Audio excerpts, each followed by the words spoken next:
We end up needing to roll all of the US government debt, assuming we take on no new debt, which we know is not the case, $39 trillion of debt outstanding, the federal government level today, and it had to get refinanced at this rate. We would have an incremental annual cost to service the debt, just the interest on the existing debt, of roughly $700 billion a year.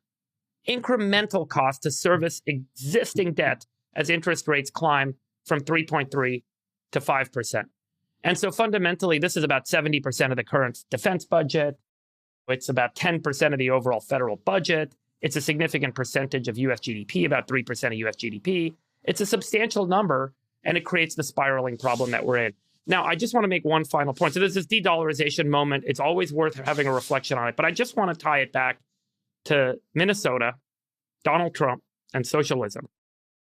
And I think it's important for us to just highlight that if you own assets like we do, the four of us, we own stocks, we own real estate, we own other assets.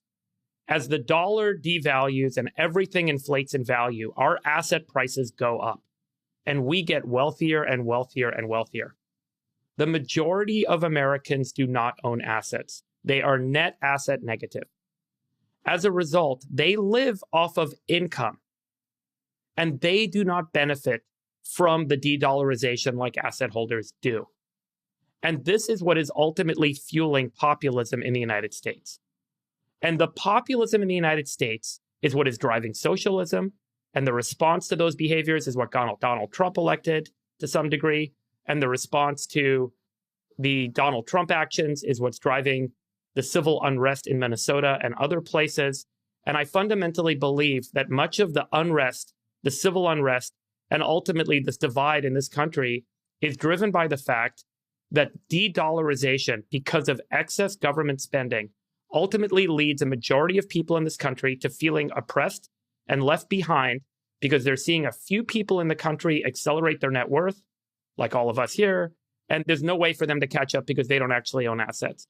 So I'll be honest with you guys and make a confession. I was at the gym this morning on the treadmill. You were at the gym? Yeah. And while I was there, I was actually thinking about the wealth tax stuff that's going on in California.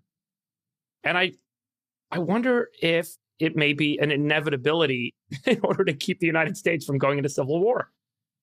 I mean that very wholeheartedly. Like, I just don't know if there's a way of solving this fiscal problem without a functional redistribution of wealth. And the question is, can you do it violently or non-violently? And if there's a non-violent path, I think that's probably the preferable path.